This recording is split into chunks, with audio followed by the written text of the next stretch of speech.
Buenas tardes a todos. Me voy a quedar sentado. Pero nada, muchas gracias a todos por estar aquí. Gracias al colegio por contar con nosotros y conmigo para moderar esta mesa. Y que yo creo que además viene muy enlazada con la anterior ponencia de ciberseguridad. Hoy en día tenemos mucho en torno a la ciberseguridad en el mundo del emprendimiento y que es de lo que vamos a hablar, ¿no? El emprendimiento y el emprendimiento en España. Si España es hoy ya un país para emprender o todavía hay un camino que recorrer o cómo estamos hoy a nivel de emprendimiento en España, ¿no? Para eso hemos invitado a tres personas de confianza, llevan bastante tiempo, pese a lo jóvenes que son, bastante tiempo en el mundo del emprendimiento, en algunos casos incluso colaborando conmigo. Ellos son Cristian, con el que tengo una relación desde hace muchos años, hemos vivido en el extranjero, 7, 8 años, y es inversor. Eduardo Serrano, emprendedor, CFO de startups varias, y muy interesante la carrera que lleva con varios cambios de sector, que es parte de la resiliencia que tiene que demostrar un emprendedor. Y Guillermo Enseñat, abogado, colabora de hecho con uno de los emprendimientos en los que estoy yo y experto en el mundo de la startup. No sé si queréis presentaros, comentar algo, alguno de vosotros. Guille, un poco tu experiencia. Bueno, yo agradecer al colegio, por supuesto, la invitación y en particular a Vicente. Yo, más que abogado especializado en el mundo de startup, me defino como asesor de empresas porque ha habido mucho abuso, ¿no?, del término startup, y con esta nueva ley de startups de la que vamos a hablar, pues vamos a descubrir que la realidad es que cada vez son menos las empresas que van a poder catalogarse a sí mismas como startup, ¿no? O sea que por eso quería introducir como abogado de asesor empresarial. Bueno, nada, como decía Borja, yo llevo ya pues, casi 15 años en el mundo del emprendimiento y sí que os puedo dar una visión bastante buena de cómo ha ido evolucionando esto en España, ¿no? De que por suerte ha ido para bien, o sea, ha mejorado en muchos aspectos. Yo tengo varias compañías que he fundado y también como director financiero en otras que he cofundado, que colaboro. Y también tengo un poco el prisma de inversor porque también estuve director financiero en un par de fondos de Venture Capital de los que invierten en startups, ¿no? Bueno, yo también agradecer al colegio, a Borja, por esta invitación. Mi background como inversor tiene relativamente poco tiempo, diría que casi 4 años desde que volví de Chile, que fue donde coincidimos durante 7 años. Mi experiencia previa era en el mundo financiero, como CFO de constructoras españolas ahí en Chile, primero a nivel nacional en Chile y luego a nivel regional. Y fue a la vuelta de Chile cuando decidí un poco dar un cambio a mi vida profesional, dejar la gran corporación y bueno, dedicarme un poco más en serio a todo este ecosistema de startups y la inversión en estas. Y bueno, y recientemente ahora compagino mi actividad inversora como socio en una firma de Executive Search, un headhunter, que conocemos todos ese término. Bueno, con especialidad tecnológica. Con especialidad también en foco tecnológico y al que trato de ayudar a las empresas a buscar perfiles para sus startups, que en la mayoría de los casos son perfiles tecnológicos. Oye, pues yo creo que entrando un poco en harina, hay un tema muy importante, ¿no? que viene, no es nuevo, pero sí como que hay novedades, y que tiene que ver con todas las leyes que están surgiendo en torno a favorecer al emprendedor, ¿no? Lo pongo entre comillas porque sé que hay como una nebulosa, ¿no? Entonces, bueno, quizás Guille nos puedes dar unas pinceladas de lo que tiene la ley Crea y Crece, de lo que tiene la nueva ley de startups y las diferencias, a lo mejor con lo que viene antes, ¿no? Sí, pues yo primero de todo voy a decir que cuando organizamos esta mesa, le pregunté a Vicente si quería que hablase de la ley Crea y Crece, porque no soy nada fan, y me dijo que sí, o sea, que tengo vía libre para hablar con franqueza sobre esta ley, que no es santo de mi devoción, ¿no? Entonces, analizando esta ley que surge en septiembre del año pasado, la principal novedad o la bandera que enarbola esta ley es la de haber cambiado por primera vez y reducido el capital social mínimo de las empresas de 3.000 euros a 1 euro, ¿no? En línea con otros países de la Unión Europea. Entonces, mi pregunta inmediata es, ¿verdaderamente esto es una novedad en nuestro marco legislativo, ¿no? Y bueno, pues repasando un poco las normas de nuestro ordenamiento, pues tenemos que desde el año 2013, desde septiembre del año 2013, la Ley de Sociedades de Capital introduce el régimen de formación sucesiva de las sociedades limitadas. Yo creo que mientras nos conectamos, yo creo que es interesante entender el por qué una mesa de emprendimiento hoy aquí, ¿no? Hablaba antes, Guille, de lo abusivo del término startup. Vivimos en un país donde más del 90% son pymes. Muchos de los gestores administrativos son pymes, que no paran de tener que evolucionar, de generar tecnología, de trabajar para seguir creciendo y entender cómo puede aplicar estas cosas del emprendimiento entendido como startup moderno, donde todo tiene que crecer a velocidades vertiginosas, con valoraciones vertiginosas, pues es complicado, ¿no? El mundo del emprendimiento, como decía Guille, se ha tergiversado un poco y o multiplicas por 1000 en 2 años o te vas al garete y entonces no sirves para nada, ¿no? Yo creo que si traducimos el término startup, que es muy bonito, el americanismo, al mundo del emprendedor, pues todas estas pymes son emprendedores. Entonces, yo creo que es interesante entender cómo se puede modernizar una empresa que a lo mejor lleva, muchas de vuestras gestorías pueden llevar años, no sé, pero muchos años, muchos, ¿no? Pues el poder entender o cambios o formas de trabajar tanto desde la propia empresa hacia el cliente como para llegar a nuevos clientes, porque las necesidades que tienen estos startups, estos emprendimientos, no son las mismas que tiene una sociedad corriente. Muchas veces no tienen el personal que tiene una empresa corriente, o tienen mucha más rotación que una empresa corriente, o no tienen la capacidad financiera que tiene una empresa corriente, y muchas veces una gestoría a lo mejor no toma el cliente porque no le puede pagar hoy frente a un potencial futuro que a lo mejor es mucho más interesante, ¿no?, que el de una empresa, digamos, al uso. Entonces yo creo que es interesante por eso entender bien cómo tanto estas leyes afectan a los emprendedores como qué podéis sacar vosotros como colegio, como grupo de gestores de estas leyes, ¿no? Y cómo podéis aplicarla a vuestros emprendedores para hacerles ver valor, para hacerles, si entendéis las necesidades que pueden tener como inversor, como empresa o como a nivel legislativo, a nivel jurídico, pues muchas veces te puedes ganar un cliente o le puedes dar un servicio muy diferencial. Yo creo que, bueno, solamente ver el número de gestores que están hoy aquí sentados, que para nosotros es un orgullo tenerlos aquí, pues te deja claro que a veces uno puede tender a pensar que la gestoría es un commodity y no tiene por qué serlo, porque el nivel de servicio, la especialización, os pueden dar ventajas competitivas, ¿no? A este respecto, en algún minuto hemos hablado con Vicente que a lo mejor de repente puede ser interesante montar alguna especie de formación para vosotros en torno a qué necesidades puede tener una startup, cómo se trabaja el modelo de negocio de una startup, y que podáis empezar a darles servicios que hoy en día son, incluso son muy fáciles de monetizar. No te voy a decir que sean fáciles de ejecutar, que es el caso de Eduardo, ¿no?, y que está haciendo de CFO para varias startups, ¿no?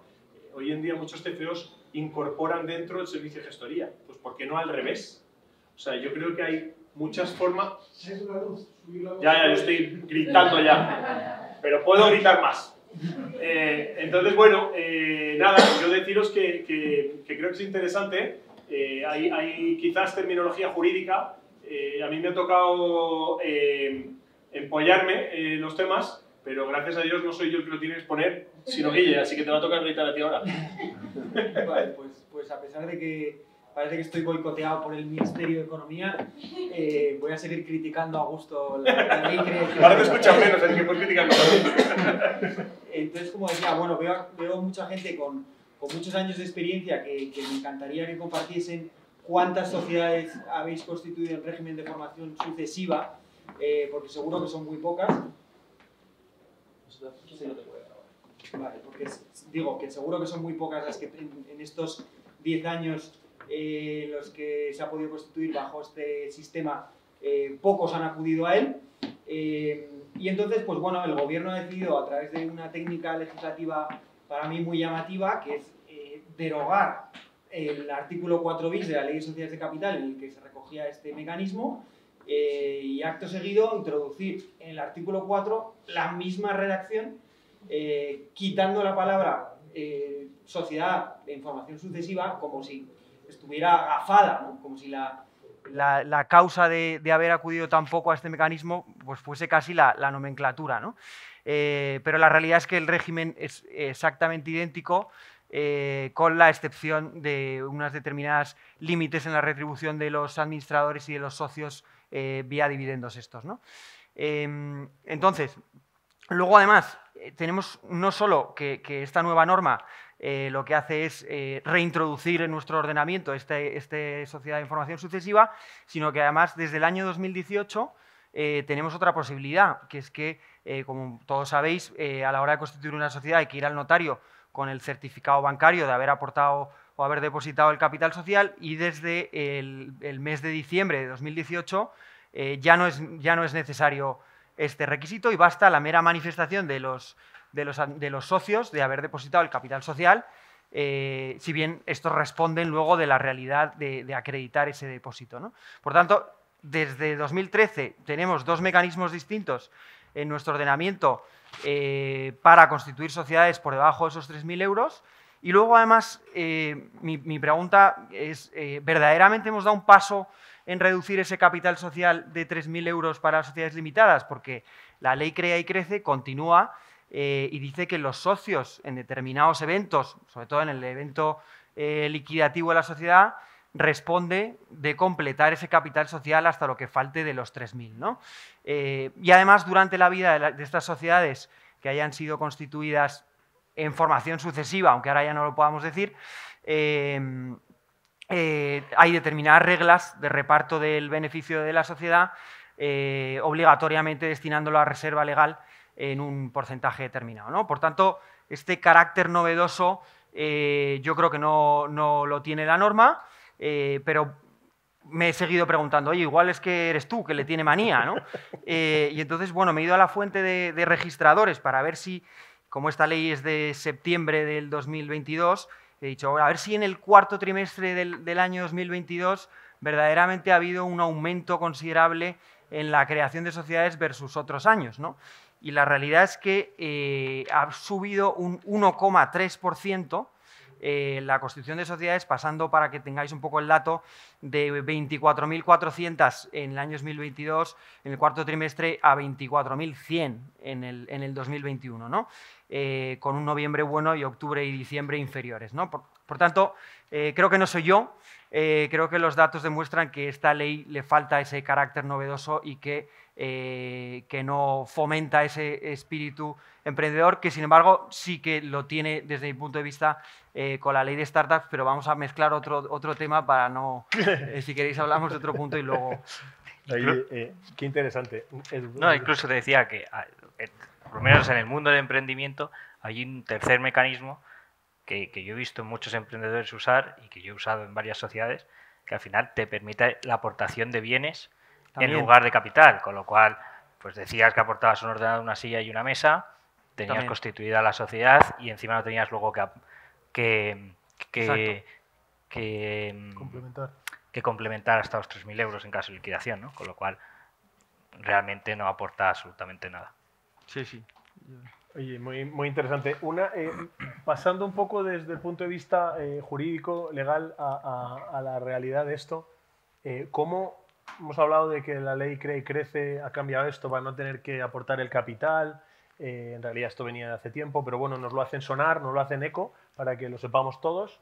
Aún así, yo incluso de las cifras que decía Guillo me pregunto cuántas eran porque quería montar una empresa y cuántas eran porque se han ido a la calle y tiene que montar algo, porque cuánta gente emprendedora por obligación, ¿no? Particularmente yo tengo 6 hijos y empecé a emprender cuando me fui a la calle. O sea, esto es lo que hay. Y estoy encantado, ¿eh? Pero igual no lo hubiera escogido en su momento. Pero iba a decir, ¿todo esto favorece a los emprendedores? O sea, luego esto realmente se ve, estas ventajas se trasladan al mundo de la financiación. O sea, ¿realmente hay un cambio que digas tú, no, es que ahora es más fácil, además todo esto, ahora es más fácil conseguir dinero o no? ¿Cómo está el mercado, Edu? Bueno, o sea, yo creo que lo sabe mucho mejor Cristian, pero bueno, desde mi lado sí que puedo decir que hay una gran diferencia entre lo que son pymes y lo que son startups, ¿no? Las pymes yo creo que cada vez lo tienen incluso más difícil. O sea, es un mundo en el que conseguir financiación es complicadísimo para las pymes. Cada vez los requisitos financieros que te piden son mayores, no tienen capacidad de a lo mejor saber ejecutar bien un business plan, de presentar bien la información que se necesita, hacer un buen EBITDA pro forma, bueno, hacer una serie de cosas que son importantes para buscar financiación, ¿no? Y bueno, yo creo que las pymes en ese sentido creo que incluso han ido a peor. El ecosistema, en cambio, en el mundo startup yo creo que ha ido mucho mejor. O sea, ha crecido muchísimo, por suerte. Cada vez hay más fondos de inversión para startups, cada vez hay más inversores, cada vez hay más inversores internacionales que vienen al ecosistema español.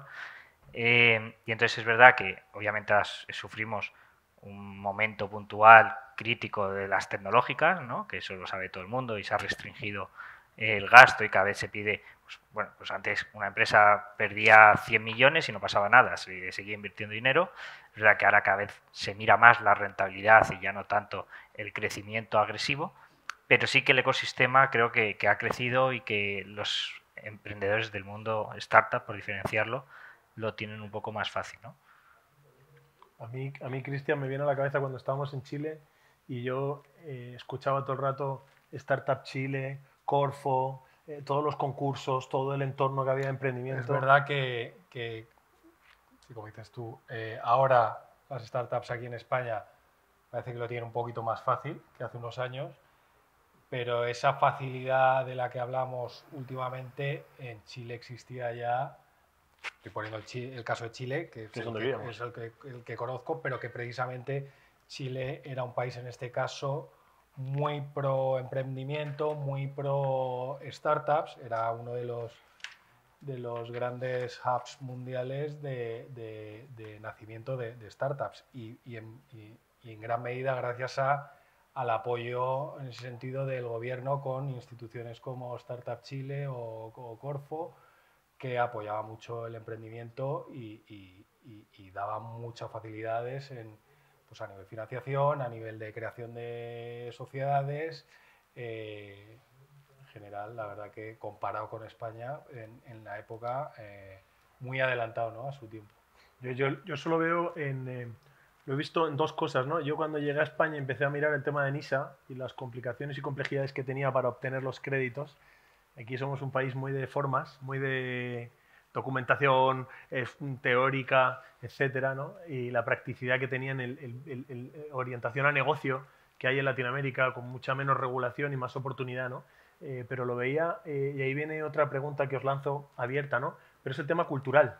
O sea, yo cuando empecé a dar clases en la universidad, me tocaba enseñar a alumnos de primero de carrera, venían del colegio, y la asignatura que yo impartía, básicamente tenían que montar una empresa en 6 meses y tenían que estar vendiendo en 6 meses y se les valoraba por su cuenta de resultados, por su producto, por cómo lo estaban gestionando la parte de recursos humanos, no faltar a clase, etcétera.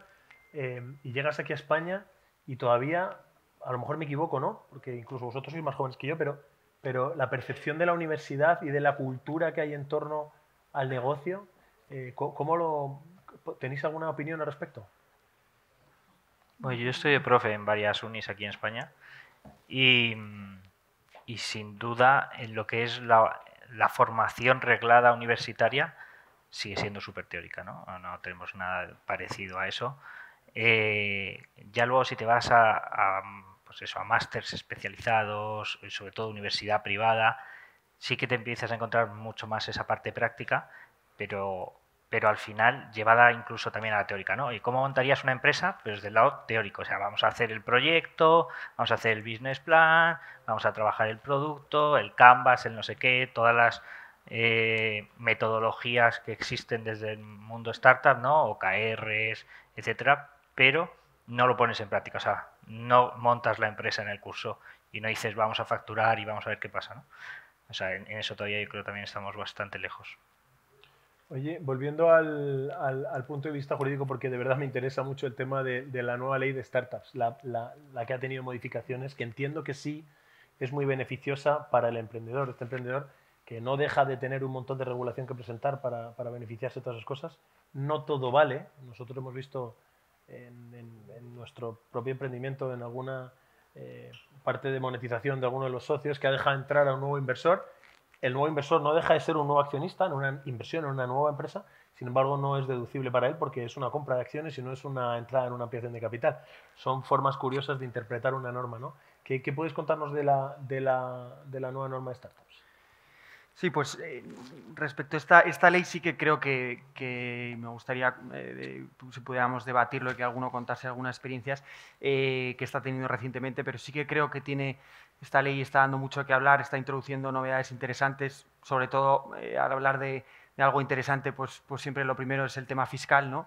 En esa extensión del plazo reducido, ¿no? Del impuesto a sociedades que pasa de 2 años a 4 y además la aplicación que se hace extensiva también a las personas físicas, a los extranjeros, esa extensión en la tributación reducida se aplica en el impuesto sobre la renta de no residentes.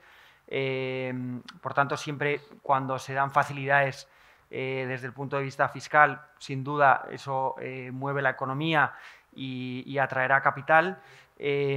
Pero respondiendo un poco a la pregunta que lanzaba a la hora de plantear esta mesa, Vicente, que yo le estuve dando vueltas a si España es un país para emprender, volviendo ya ahora entrando en esta ley de startups, me llamaba la atención, intentando darle una respuesta, solo os leo un párrafo, pero en el objetivo de la norma me llama la atención que habla de fomentar la creación, el crecimiento y la relocalización de empresas emergentes en España, dice, en especial de las microempresas, de las pequeñas y las medianas empresas emprendedoras, ¿no? Y digo, pero ¿y qué pasa con las grandes empresas emprendedoras, ¿no? ¿Por qué se las excluye de esta manera de ir nombrando uno a uno y sacar de la ecuación a las grandes empresas emprendedoras como en la que trabaja mi compañero ponente, ¿no? Entonces, la verdad es que enseguida me surge la respuesta de todavía no, todavía España no puede ser un país para emprender, o al menos le faltan cosas, o respondiendo a la pregunta de Vicente, no es suficiente, porque ¿por qué estamos deliberadamente intentando expulsar o no atraer un capital muy interesante como pueden ser los Facebook, Google, Twitter, y haciéndolo explícito en la redacción de los objetivos de la norma, ¿no? Por tanto, algo nos está faltando, no es suficiente, son muy interesantes las novedades que introduce la ley de startups, sobre todo, ya digo, para mí desde el punto de vista de materia fiscal, de la tributación reducida, también de los beneficios en los planes de retribución de empleados, que se aumenta las deducciones por esa entrega de participaciones, que en el mundo de las startups pues sin duda es un mecanismo muy habitual, muy utilizado. También las facilidades en ese sentido que se da con respecto al régimen de la autocartera, que siempre, pues seguro que vosotros y nosotros los abogados estamos dándole vueltas a la hora de plantear este tipo de herramientas dentro de la empresa para entregar acciones o participaciones a una sociedad, a un empleado, con todas las limitaciones que tenemos, el cómo justificar que la sociedad mantiene determinadas participaciones en autocartera, porque hay un vacío legal ahí de qué justifica esa retención por parte de la compañía de esas participaciones, las restricciones que hay temporalmente para entregarlas al empleado. Por tanto, sin duda hay novedades, pero desde mi punto de vista, excluir a las grandes empresas emergentes es llamativo y me lleva a pensar que la respuesta de momento es que no estamos con una regulación suficiente para atraer todo el capital que podríamos atraer, ¿no? Oye, ¿vosotros creéis que cuando se hacen todas estas normas, habéis visto desde el punto de vista de inversor o de emprendedor que se esté pensando en el emprendedor o percibís alguna otra... Es un poco pregunta perniciosa, ¿no? Pero ¿creéis que estas normas están haciendo realmente pensando en el emprendedor? ¿Veis algún doble filo a esta espada, Cristian, Eduardo, uno de los dos? O sea, me encantaría poder contestarte, pero no conozco la ley. No te ha aplicado, no la has tenido que aplicar. Claro. Hombre, yo desde luego creo que ninguna de estas cosas son las que te hacen decidir si emprendes o no, ¿no? O sea, al final, lo que te hace decidir si emprendes o no es que pues haya facilidad de financiación, haya facilidad de avales, haya facilidad de, pues a la hora, por ejemplo, del pago de la cuota de autónomos, del pago de ciertas obligaciones, ¿no? que tienes cuando comienzas y que son tu primera barrera de entrada, ¿no? Entonces esa es la primera barrera que hay que tumbar. O sea, cuando estás pensando en emprender, no te planteas ya deducciones fiscales por inversión y temas más complejos, ¿no? Y en ese sentido, ¿tú ves que hoy en día sea fácil superar esta primera barrera para alguien que quiere lanzarse al mercado del emprendimiento? A ver, o sea, creo que está más fácil que antes, está un poco más fácil que antes y hay cada vez más información, pero sin duda la barrera sigue siendo alta.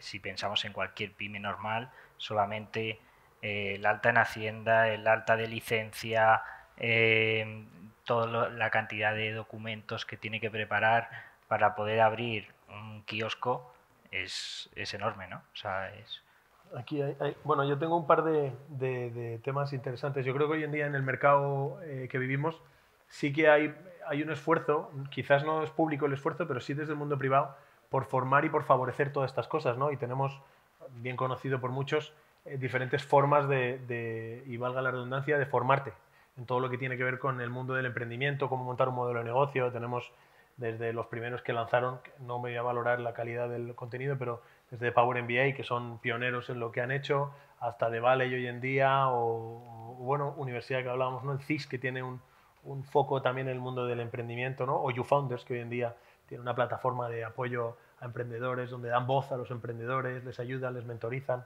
etc.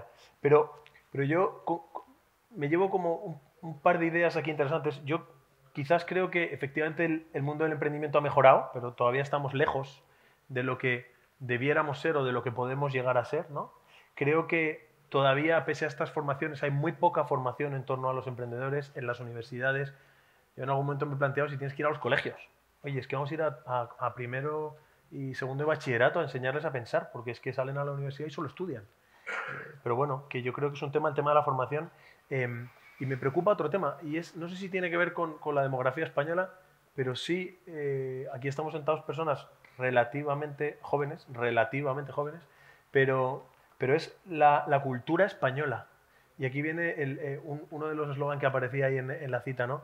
En España sigue siendo mejor ser funcionario que ser emprendedor. Y yo creo que tiene mucho que ver también con la cultura que vivimos, ¿no? Del bienestar. No sé si tenéis alguna opinión al respecto. Nosotros precisamente somos emprendedores, pero si tiene todavía mejor... Sí, a mí respecto de la cultura, y me gustaría que contaseis vuestra experiencia, pero sí que he detectado, que ya os digo, con la ley Crea y Crece no he detectado nada, pero con la ley de startups sí que me ha llegado mucha consulta de, oye, yo me puedo meter en estos beneficios, ¿no? O sea, que no sé si, como decía, si va a generar esa vorágine de constitución de sociedades, pero desde luego ha levantado el interés y esa cultura de español, de pillo, de a ver si me puedo meter en estos beneficios, porque como sabéis, pues esta ley de startups aplica también retroactivamente, ¿no?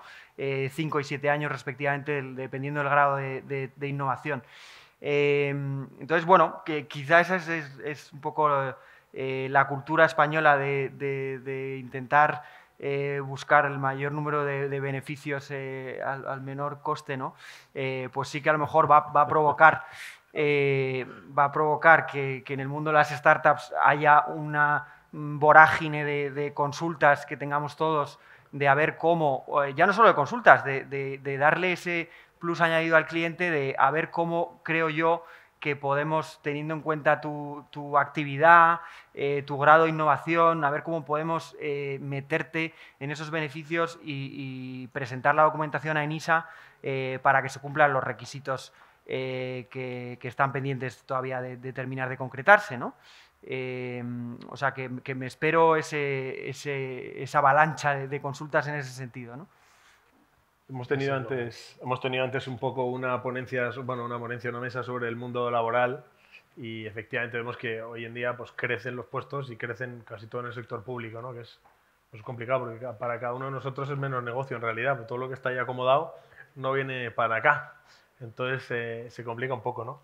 Pero bueno, a mí sí, respecto a esto de si compensa más ser sector público funcionario que emprendedor, yo siempre digo que al final nunca van a ser una mayoría los emprendedores, ¿no? Al final hay una mentalidad de emprendimiento que son un porcentaje menor en la población mundial y eso hace que tampoco nunca tengamos que ser muchos, ¿no? Lo que sí que yo creo culturalmente efectivamente está habiendo un cambio.